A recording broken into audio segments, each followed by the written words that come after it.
ನಮಸ್ತೆ ವೀಕ್ಷಕರೇ, ಕಲಾಧ್ಯಾನಕ್ಕೆ ನಿಮಗೆಲ್ಲರಿಗೂ ಸ್ವಾಗತ. ಇವತ್ತಿನ ದಿನ ಕಾಶ್ಮೀರದ ಕಣಿವೆಯಲ್ಲಿ ಇರುವಂತಹ ಇನ್ನೊಂದಷ್ಟು ವಿಶೇಷ ಸ್ಥಳಗಳಿಗೆ ನಿಮ್ಮನ್ನ ಕರ್ಕೊಂಡು ಹೋಗ್ತಾ ಇದ್ದೀನಿ. ಅದರಲ್ಲಿ ಮುಖ್ಯವಾಗಿ ಅನಂತ್ನಾಗ್ ಅಥವಾ ಮಟ್ಟಾನ್ ಅಂತ ಏನು ಕರೀತಾರೆ, ಆ ಒಂದು ಕಣಿವೆಯಲ್ಲಿರುವಂತಹ ಅತಿ ಎತ್ತರದ ಸ್ಥಳದಲ್ಲಿ ಕಟ್ಟಲಾಗಿರುವಂತಹ ಸೂರ್ಯ ದೇವಾಲಯ. ಸೂರ್ಯ ದೇವಾಲಯ ಅಂದರೆ ಹಿಂದೂಗಳಿಗೆ ಅದು ಉತ್ತರ ಭಾರತೀಯರಿಗೆ ಹೆಚ್ಚು ಒಂದು ಪೂಜಿಸಲ್ಪಟ್ಟಂತಹ ದೇವಾಲಯ.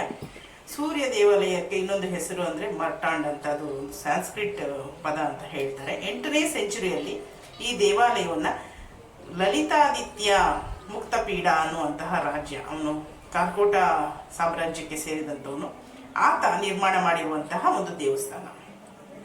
ಈ ಒಂದು ದೇವಸ್ಥಾನ ತುಂಬ ಪುರಾತನವಾದಂಥದ್ದು. ಕಾಶ್ಮೀರ ಅಂತಂದರೆ ನಮ್ಗೆ ಎಷ್ಟೊಂದು ಸಂಸ್ಕೃತ ಆಗಿರ್ಬೋದು, ಸಂಸ್ಕೃತ ಪಂಡಿತರು ಅಲ್ಲಿ ಸಾಕಷ್ಟು ಜನ ನಿಲ್ಲಿಸಿದ್ರು. ಮತ್ತು ಬಹಳ ಭಾರತೀಯ ಸಂಸ್ಕೃತಿಯ ಶ್ರೀಮಂತ ಪರಂಪರೆ ಇತ್ತು ಅನ್ನುವಂಥದ್ದು ನಮಗೆ ಎಲ್ರಿಗೂ ಗೊತ್ತಿರುವಂಥ ವಿಚಾರ.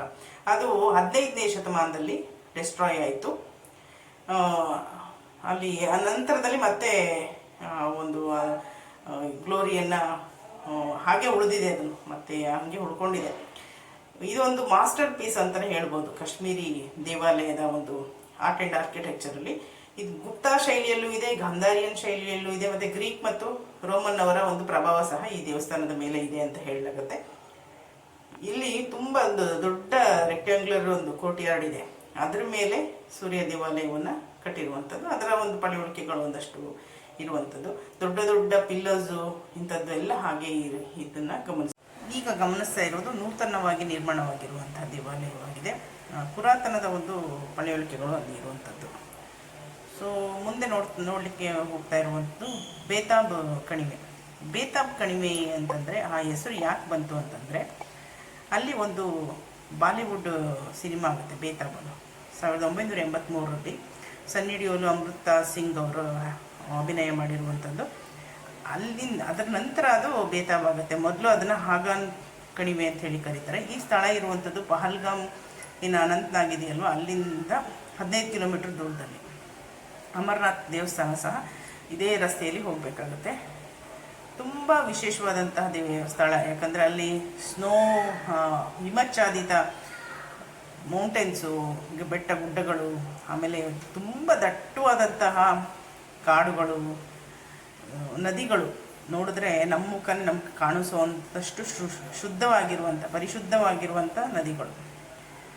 ಆ ಒಂದು ನದಿ ಏನಾಗುತ್ತೆ, ಲಿಡರ್ ಅಂತ ಒಂದು ನದಿ ಸಹ ಅಲ್ಲಿ ಬಂದು ಸೇರಿಕೊಳ್ಳುತ್ತೆ. ಯಾವಾಗ ಅಂದರೆ ಸಮ್ಮರ್ ಇದೆ, this is the best time, April ಜೂನ್ವರೆಗೆ ತುಂಬ ಚೆನ್ನಾಗಿರುತ್ತೆ. ಮತ್ತು ಚಳಿಗಾಲದಲ್ಲೂ ಹೋಗ್ಬೋದು, ವಿಂಟರಲ್ಲಿ ಡಿಸೆಂಬರಿಂದ ಫೆಬ್ರವರಿ ತನಕ ಹೋಗ್ಬೋದು. ಒಳ್ಳೆಯ ಫೋಟೋಗ್ರಫಿ ತೆಗಿಬೋದು, ಮತ್ತು ಕುಟುಂಬವನ್ನು ಕರ್ಕೊಂಡು ಹೋಗಲಿಕ್ಕೂ ಭಾಳ ಚೆನ್ನಾಗಿರುತ್ತೆ. ಟ್ರೆಕ್ಕಿಂಗ್ಗೆ ಇಷ್ಟ ಇರೋರು ಟ್ರೆಕ್ಕಿಂಗ್ ಸಹ ಹೋಗ್ಬೋದು. ಎಲ್ಲಿ ನೋಡಿದ್ರೂ ನದಿ, ಹಿಮಚ್ಛಾದಿತ ಪರ್ವತಗಳು, ದಟ್ಟ ಅರಣ್ಯಗಳು. ನೋಡಬೇಕು ಅಂತಂದರೆ ನೀವು ಹೋಗಬೇಕಾಗಿರೋದು ಕಾಶ್ಮೀರಕ್ಕೆ, ಇಂಥ ಒಂದು ಸ್ಥಳಗಳಿಗೆ. ಆಮೇಲೆ ನೀವು ಆ ಒಂದು ಫೋಟೋಗ್ರಫೀಸು ಎಲ್ಲ ಹಾಬೀಸನ್ನ ಇಲ್ಲಿ ಇನ್ನಷ್ಟು ಹೆಚ್ಚು ಮಾಡ್ಕೋಬೋದು.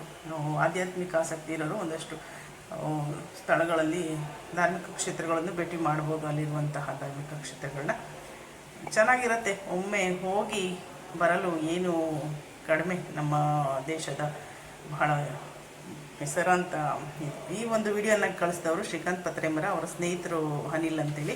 ನಿಮ್ಮೆಲ್ಲರಿಗೂ ಸಹ ಅತ್ಯಂತ ಧನ್ಯವಾದಗಳು. ಹೀಗೆ ನಮಗೆ ಬೆಂಬಲ ನೀಡಿ